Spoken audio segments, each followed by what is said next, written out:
Hello, welcome to this episode of the Language Year Comprehensible Input for Learners. We are so glad you are joining us today on our channel. In this episode, we're going to explore some of the biggest, most mind-bending ideas in physics. These are the kinds of questions that really make us wonder about the very nature of our universe. Yes, exactly. And we'll be looking at how our understanding of the universe has grown from, well, ancient ideas about tiny, uncuttable pieces of matter, all the way to our very modern view of reality. We'll discuss how even the most complex ideas can begin to make sense when we use, simple comparisons. Okay, so let's start with maybe the biggest puzzle in physics right now. It seems we have two incredibly successful ways of describing the universe, but they just don't seem to work together. One is Einstein's amazing theory of general relativity. That tells us how gravity shapes the large universe, how planets orbit, how stars form, galaxies move. Think of it as describing a very large, curved blanket of space and time. Right, the big picture stuff. And the other is quantum mechanics, which describes the world of the very small, the tiny particles that make up atoms and, well, everything around us. And in this tiny world, things are often uncertain. We talk about probabilities. Particles can sometimes behave like waves. It's a very different kind of reality down there. So, what happens when you try to use both of these really powerful tools at the same time? Like, say, when you try to describe what happens inside a black hole. You've got gravity that's incredibly strong and matter packed into an unbelievably small space. That's exactly where things get very tricky. When we try to combine them, the theories, well, they just break down.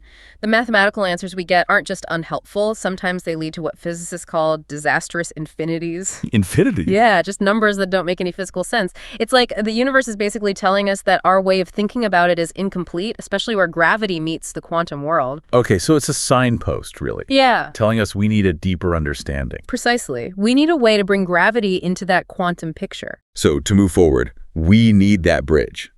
But maybe first, let's talk about how we even think about particles themselves in modern physics. Because that's changed too, right? For a long time, we thought of them as tiny individual points, like little marbles, the old atom idea. Yes, the uncuttable idea. But our current best understanding, which is incredibly accurate and has been tested countless times, suggests something different.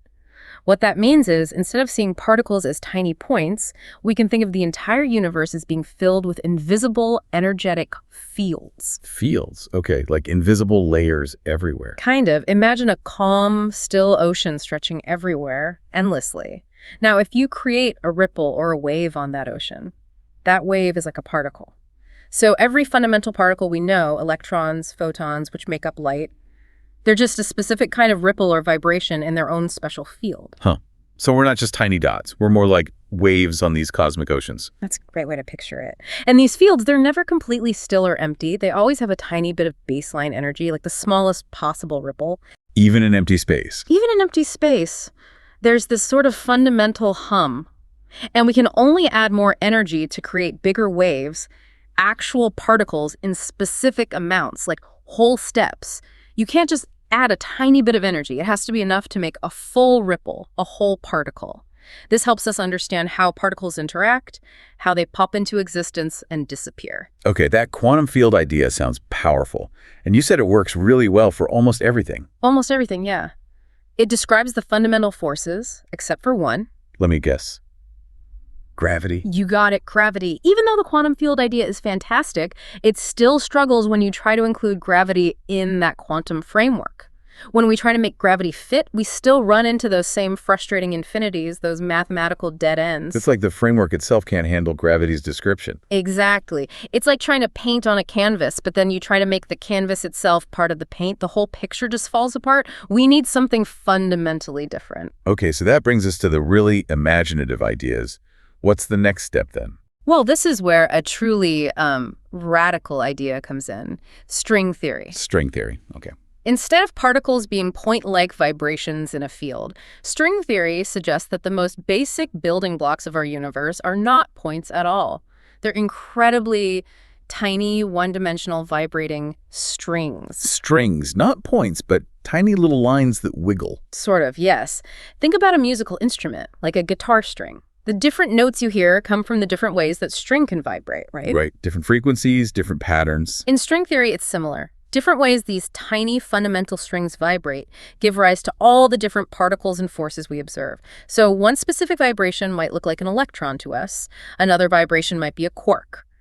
And crucially, a specific type of vibration of a closed-loop string that could actually be the particle that carries the force of gravity. We call it the graviton. Wow. So all the particles and even gravity are just different notes played on these fundamental strings. That's the core idea, and here's why it's so appealing, especially for that gravity problem we mentioned.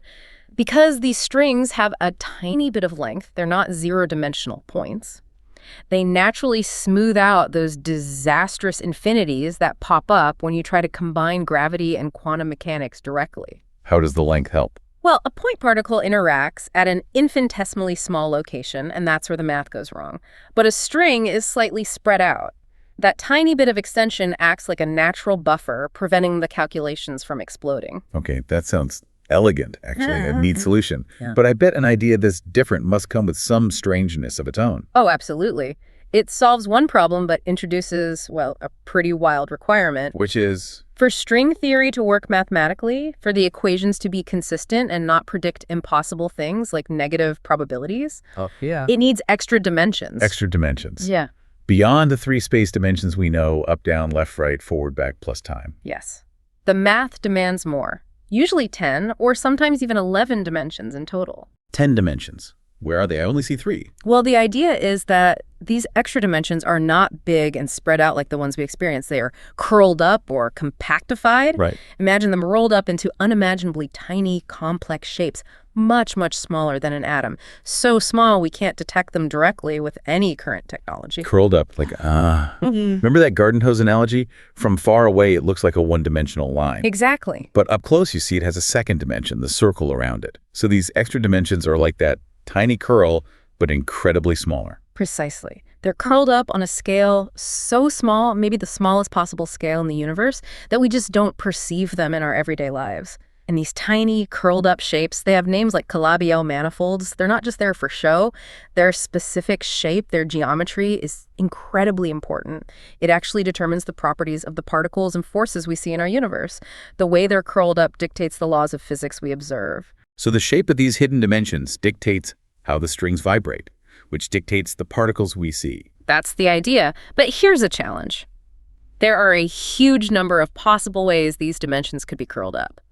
Maybe 10 to the power of 500 different possibilities. 10 to the 500. That's an astronomical number. It is. It's often called the string landscape. And only some of these shapes would produce a universe like ours, with electrons and the forces we know. This makes it very hard to use the theory to predict the exact properties of our universe from first principles. It's fascinating how deep the mathematics goes here. We see that in physics sometimes, like with E equals mc squared. Right, which tells us energy and mass are fundamentally interchangeable. You can turn one into the other. And you're saying string theory isn't just using math. It's actually led to new discoveries in mathematics itself. Yes, that's one of the most striking things. Even without direct experimental proof in physics yet, string theory has revealed unexpected connections between different areas of pure math, like geometry and topology. There's a concept called mirror symmetry, for instance, discovered through string theory. It connects pairs of geometric shapes that look completely different, but string theory shows they are related in a deep way. It's helped mathematicians solve problems they were stuck on. It's like finding a secret tunnel between 2 different mathematical lands, purely because physicists were exploring strings. Some mathematicians even won the Fields Medal for work inspired by this. That's incredible. But it does bring up a tricky question, doesn't it? What does it mean for a theory to be scientific if we can't directly test it right now? The energies needed to see strings or their effects are way beyond our current particle accelerators, right? We haven't found those predicted superpartner particles either. Exactly. And this leads to a really interesting and sometimes heated discussion within the scientific community. It gets quite philosophical, actually.